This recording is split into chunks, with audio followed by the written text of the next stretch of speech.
Is it now? Okay. Sharing.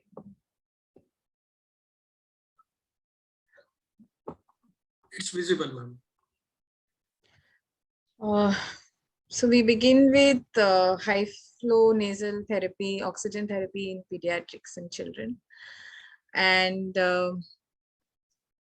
it has been a very popular mode of treatment for children in the ICUs, where I remember somewhere around 8, 9, 10 years back, maybe we were still new to how to use a high flow oxygen therapy in the ICUs. Whereas once we started using it, we got so familiar and we knew which patient to put it on, and we were so happy with the results. It's almost within 2 hours, you know what to do with the patient, whether the child is going to give you some time, or whether you're just having to go ahead, escalate therapy for the patient. It is a very easy to use tool for pediatricians as well as pediatric intensivists. So there's been number of published literature in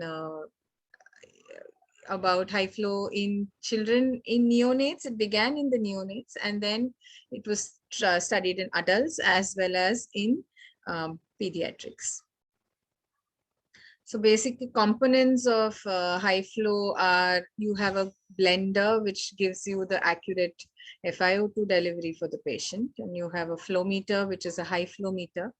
Then there is a humidifier which which humidifies the air, and then is the circuit and the nasal interface. So the nasal interface also is a very well made product which sticks to the which has wings on which it sticks to the baby's cheek, and it's a very comfortable device for the child. The child can continue to feed, continue to talk. If you've looked at NIV, there is a lot of pressure on the face of the child. There's a lot of damage, and because of pressure to the nasal bridge. These things are avoided in high flow. Whether these two are different modalities, of course, but wherever you can, if you can use a high flow, it makes a lot of sense and a lot of comfort for the child. So what is a high flow? So basically, when you look at a child or an adult who's breathing with a lot of effort, you will realize that there is an increased flow rate which is occurring at peak inspiration. Okay, at the inspiration, there is a high flow rate which the patient desires in order to take care of the increased requirements of the child. Okay, there were physiological studies which were done which said that at least 1.7 liters per kg per minute. So it got rounded off to 2 liters per kg per minute, and this is how high flow is at present conventionally described. That is the flow there is no actual number, but these are the best numbers that we have. Okay, earlier it was up to 6 liters per minute, but we have gone higher. So how does the high flow really work?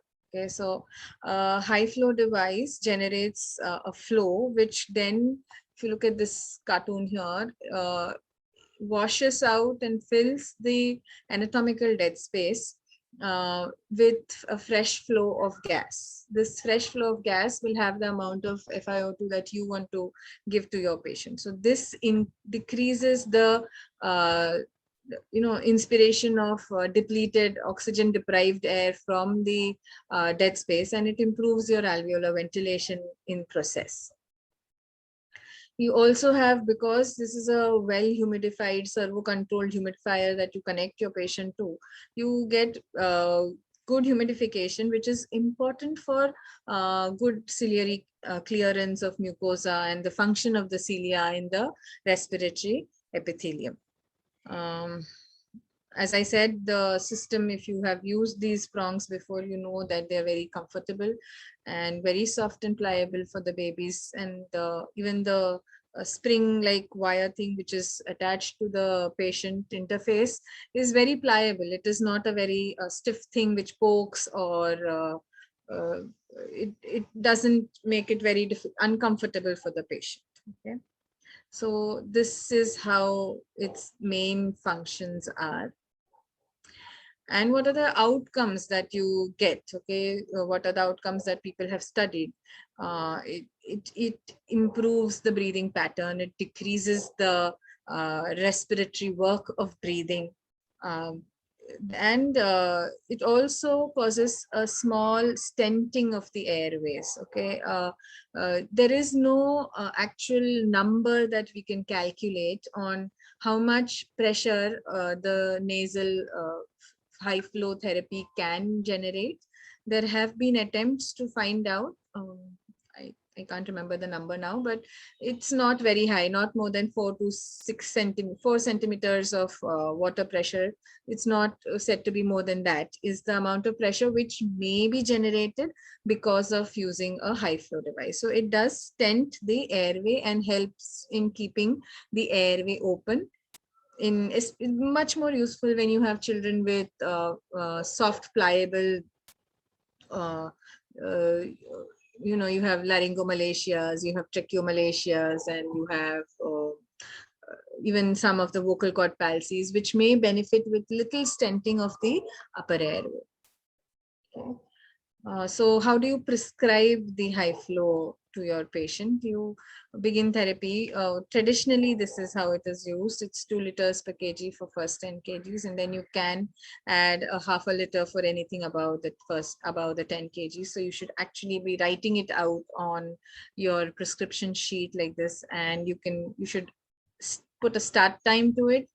So you know in how much time you need to get back, and look at your patient again and decide on whether the therapy is working for the patient or it's not working for the patient. It is very important that you note down baseline respiratory dynamics, the respiratory rate, your saturations, your if you have a nasal ET or a ETCO2 measurement, the it won't be called an exhaled and end-tidal CO2 measurement, then it is a good idea to measure those too. So the temperature that it is set at is around 34 degrees, which comes automatically with a servo controlled humidifier. And we've already discussed the flow. The max flow is 50 liters per minute, and FiO2 you would start at 0.4 or 40% FiO2. You may increase up to 60, but there is a caution to this that I wouldn't keep increasing my FiO2 in order to get my saturations if my patient is not settling down. Okay, my saturation should be around 92, 94, 95 is a good saturation to reach, but I wouldn't just be using FiO2 all the time. Okay, so if it's a new patient that you're waiting to watch which ways he is going, I would not wait too much. I wouldn't push my patient to 80% FiO2 and want to still continue on high flow. I would call it a failure of the high flow at that time. So we know that you would look at the respiratory rate, the heart rate. Both these will come down significantly. Up to 10 to 15% from the baseline is a decrease which is noticed in the first 30 minutes of starting therapy. This has been documented in multiple studies. Okay, the work of breathing comes down, and obviously your saturations improve.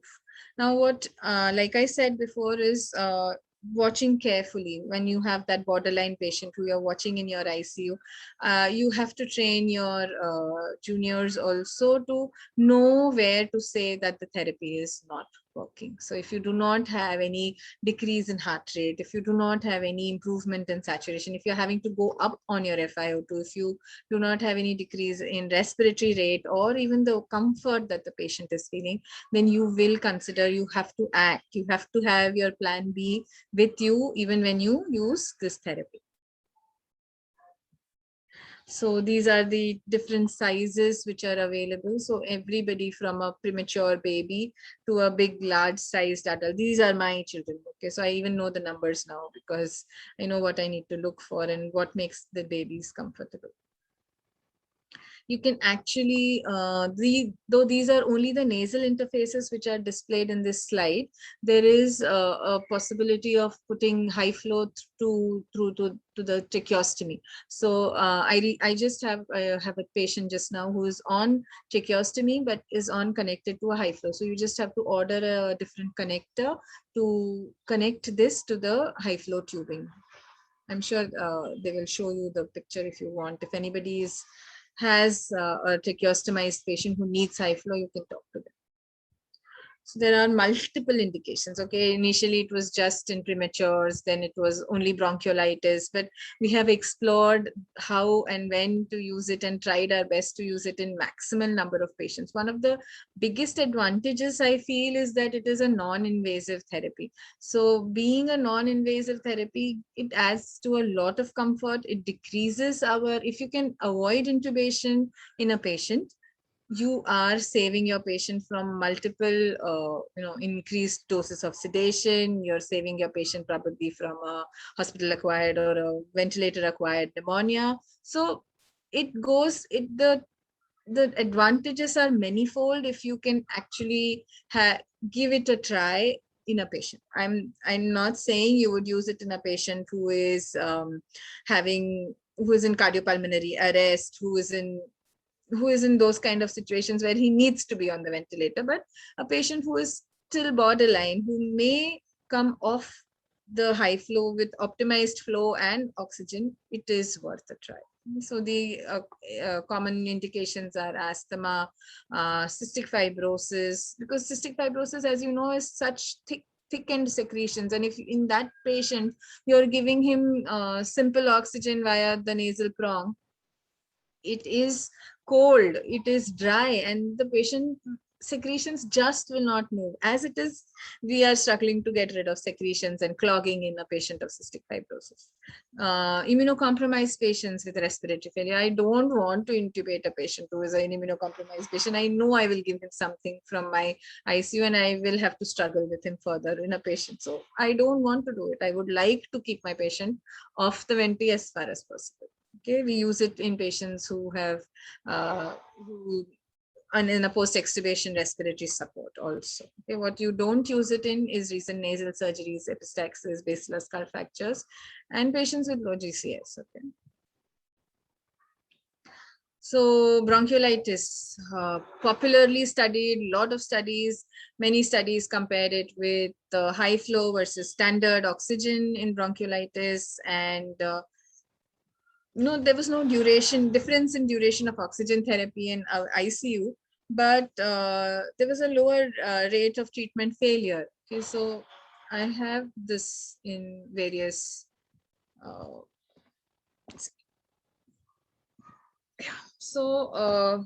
in various studies, they used various permutations and combinations. Somebody used 1 liter per kg, somebody used 2 liters per kg, and there is somebody who even used 3 liters per kg. And when they used 3 liters per kg, they said that no, it's too uncomfortable for the patient. Though they didn't find any increased pneumothoraces or any of those concerns were not there, but they found it more discomfort. So right now we're still at 2 liters per kg for children. Okay. So if you look at this one, I need to get rid of this. Yeah. In this HFNC versus low flow nasal cannula for bronchiolitis, they said that fewer children experience treatment failures. Only 14% of the children experience failure, but those patients who failed were much more happier. So 61% of those who failed conventional therapy were happy to be on high flow and were managed on high flow. That's a big positive for the high flow there. Okay. Now you have a randomized trial of oxygen therapy again with infants with bronchiolitis. Now this was published in 2018 in NEJM. They finally had around 1,500 patients who were equally divided. And if you look at this Kaplan-Meier graph, you can see the beautiful difference in the graph. There's a nice difference in the number of treatment see the number of patients who had treatment failure or poor response to standard oxygen therapy. This is all bronchiolitis. Now, everything that is shown can be one-sided. So there was a systemic review which was published recently in the PMJ, and they had a lot of studies. There's one from India also in this, and huge sample size, all of them in which the intervention type was HFNC. The control could be standard oxygen therapy versus nasal CPAP. All of these were studied, and let's see what they found. Okay, they also found where the biases in the study. So there were a lot of biases in each of the studies that were selected in the thing. And you can look at, this is comparison of high flow to length of stay. Okay, so there was no great advantage of length in the high flow group. Whereas if you look at, if you look at the oxygen, that the amount of oxygen, length of oxygen that the patient needed in the same study, you can see that HFNC had lower oxygen need in the patients. I would call it a big plus when you have low oxygen need by the patient. Okay. Similarly for asthma, now this was a pilot study for 62 children with a pulmonary score of more than equal to 6. The score is right here, explained for you if you want.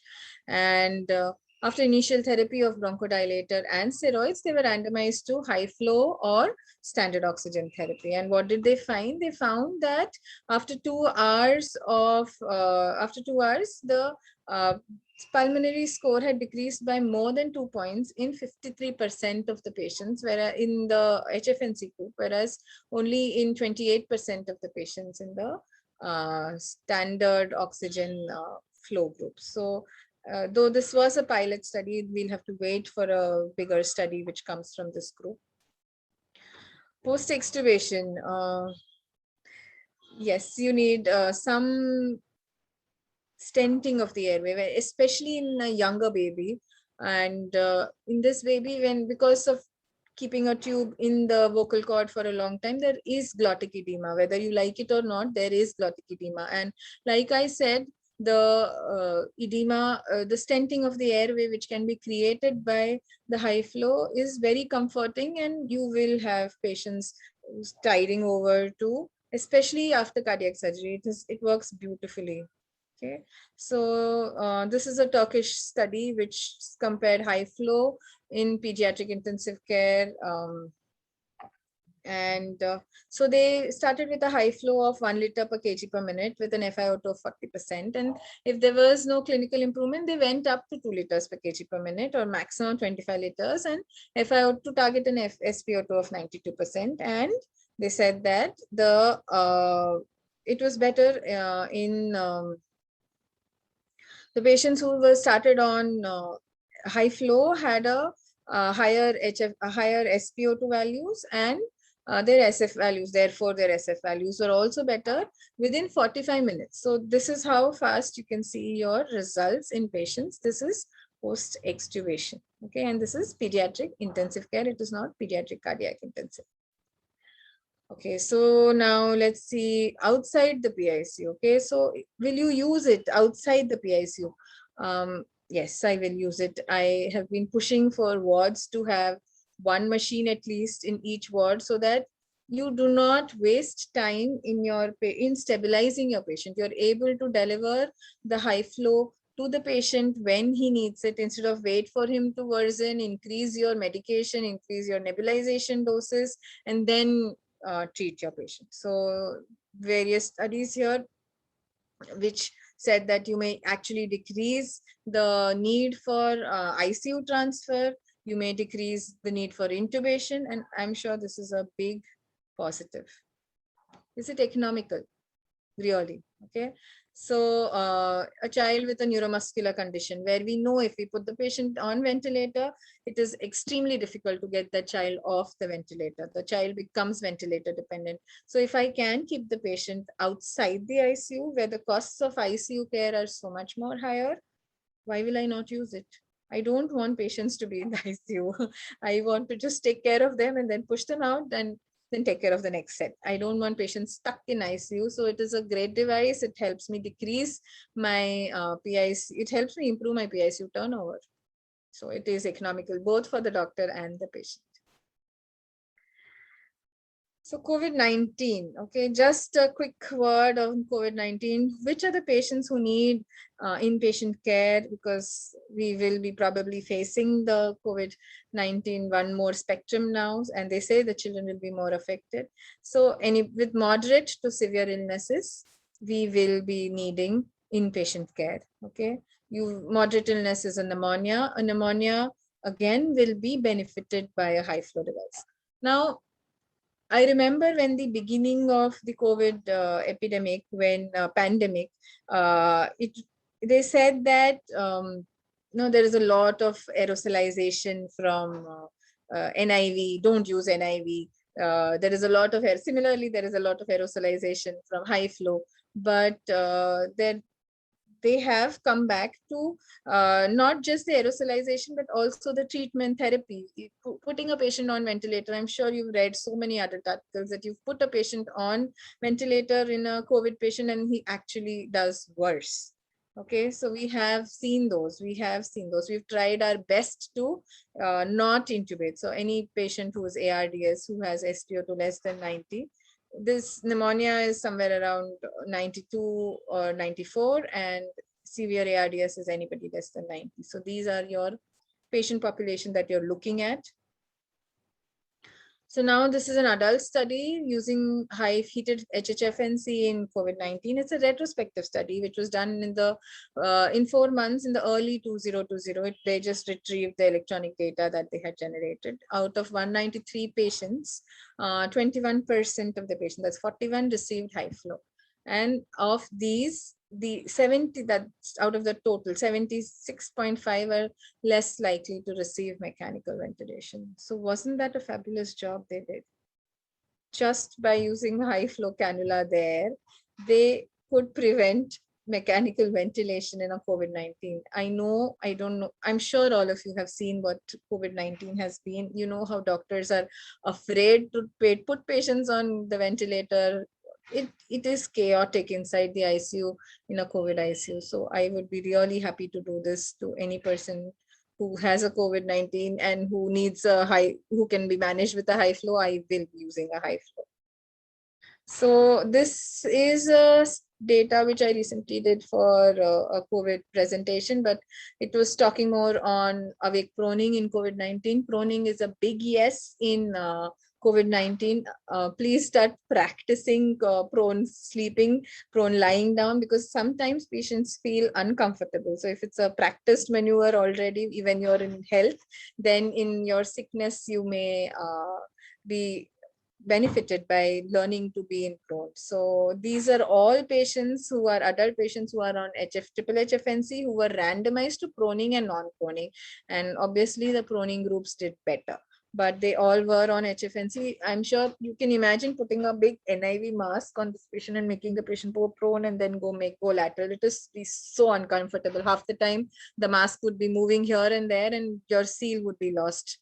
So I am again proposing that we continue with high flow as far as possible.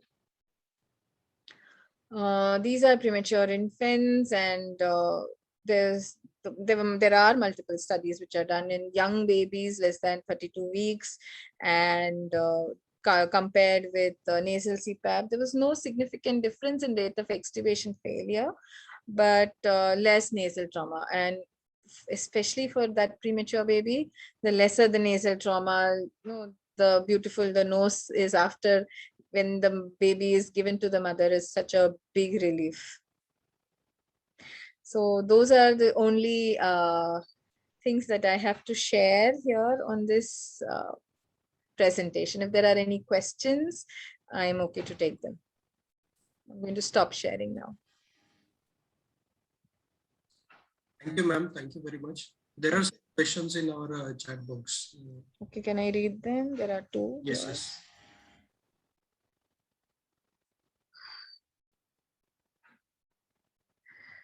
What are the major challenges you were facing before triple HFNT was invented? We didn't know it would, if we could use something. So I think the heating and the humidification to the nasal flow makes such a big difference that the baby doesn't complain at all. The baby doesn't do this and pull out, the nasal prong. He's happy to be the way he is. He is ready to eat his food. He's able to take a breastfeed. It is much, much, much more comfortable. Other times, I'm sure I've even faced problems with the prong not staying in the nose, the prong just coming out all the time, the prong being like this and the baby being like that, and that thing being there, the prong being here. The fit, the comfort, and comfort to the baby doesn't pull it out. So that is what I faced before. I don't face it now if I use this device. Okay. The other question was what was the biggest flow that I have used. I have used it in I can't remember the numbers, but I can tell you I had a big girl with almost 11-year-old girl with cystic fibrosis who was a chronic patient. And what we did for her was we made her buy her own prong, and we would, every time we would just give it back to her, because she had these episodes where she would keep coming back to us. So she was around she was thin because she was a cystic fibrosis. So, but she must be around 16 to 18 kilos. That is my biggest child that I have used a high flow on, as far as my memory goes as of now. We are also using high flow via ventilators. So in that, the patient may be a bigger sized patient. So maybe a 30-kilo child. You just have to do the multiplication. Do you advise intermittent therapy of NIV and HFNC? Not really. No. If I am facing respiratory acidosis, and if it is I have to figure out the reason for that respiratory acidosis before I decide what kind of therapy I want to use for the patient. But can I get the question back? Yeah, so I wouldn't switch between NIV and HFNC. I use NIV for as long as I feel the lung units are functioning. There is no alveolar problem. If I have gone from invasive to non-invasive, and I think he will need a high flow. My best ones have been on high flow are the ones who have had staphylococcal pneumonias. They look horrendous on the X-ray. You're afraid to pull the tube out. But believe me, when you do pull the tube out and you put them on high flow, they do beautifully well. Okay, so it is a question of, breaking your own mental barrier to use of a high flow rather than not use it. What is the highest flow? There's a lot of misconception. Ma'am, there is one. Yes, yeah. There is one another question. Yes. What is the question? This one, there's a lot of misconception regarding oxygen consumption on high flow use in COVID-19. So I'm sorry, but it was very silly the way it was touted that high flow uses a lot more oxygen than a ventilator or a NIV. It just uses the oxygen that you titrate in. It is a blended mode. So if you want to use 40%, it will give 40%. If you want to use 80%, it will use 80%. That is how you dial in your oxygen. It has got nothing to do with the patient. We can't be saying that, the high flow will use more oxygen. The patient will need the oxygen the patient needs. And you will dial in that much oxygen based on the saturation target you want and the effort of breathing that the patient is having. So if the patient is failing high flow, I definitely need you to know that your patient is failing high flow. I will not dial in 80% in my high flow. I will take a call again as to why I need higher oxygen. Does my patient need non-invasive support? Does he need more some other kind of support? I really need to think about that before I just keep dialing in my FiO2. Yes, I have used HFNC in wards because PICU beds are at a premium, never available. So I push the machine down I tell them how to use the machine and I go see the patient after some hours and see how the patient is. That's it.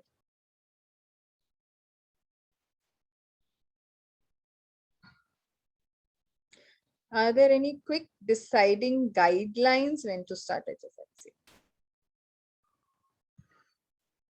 So, so we know the indications. We've seen the indications.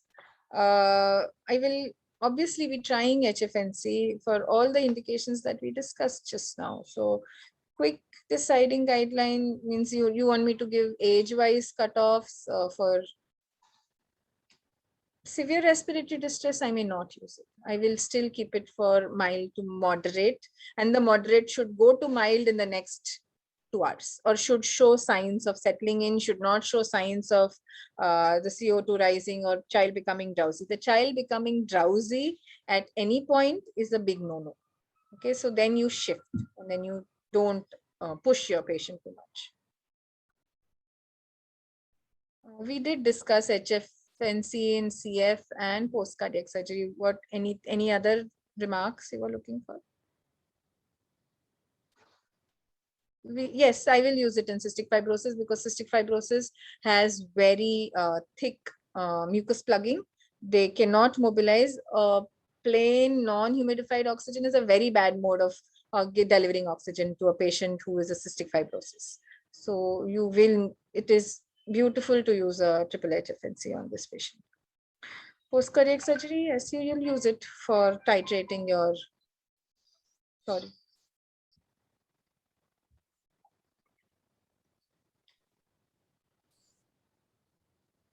Any other questions? Yes. Yes, there is one question. Okay. Yes. Yes, absolutely. Why not? When something has been provided and it is supposed to be used, why will you not use it? The minute you put your patient off, I'm sure you don't have the next patient waiting. So you go ahead and sterilize your high flow with it. And then you're ready to go for the next one.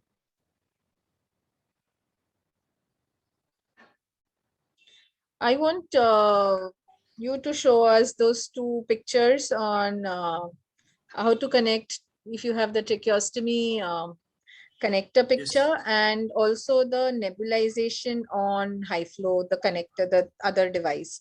If you can just show us those pictures, it will be nice. I don't have those pictures. Yes, yes.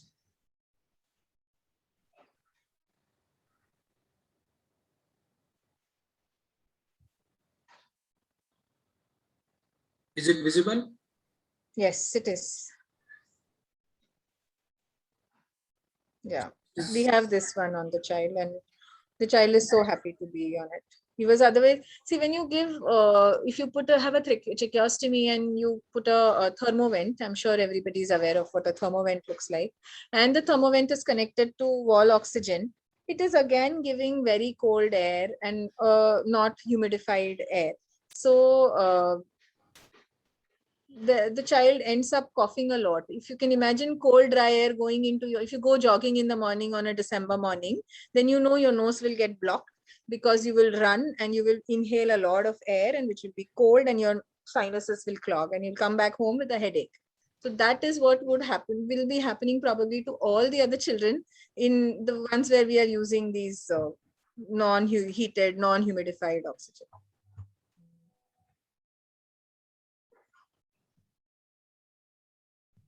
And the other one? Yes, ma'am. Just visible? Yes. So here, see the traditional chamber, which is connected to the humidifier, has these two outlets, and to that, if you can just connect this one chamber here, then you can, and this wire goes to a modular setting where you can actually set how frequently you want the nebulization to start getting actuated. And once that is dialed in, you don't have to do anything other than the nurse having to see if there is enough solution in the chamber to give your patient nebulization. Yeah, I think this picture is much better. Yeah. So you fill this chamber out. I think you can tell us what the name and all that is for this. I don't know all that.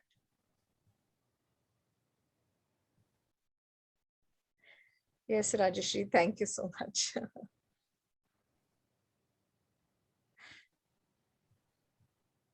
If there are no other questions, then we can call it a day. Yes, ma'am. Yes, ma'am. So thank you very much, ma'am, for your precious time. And definitely the participants will apply the whatever you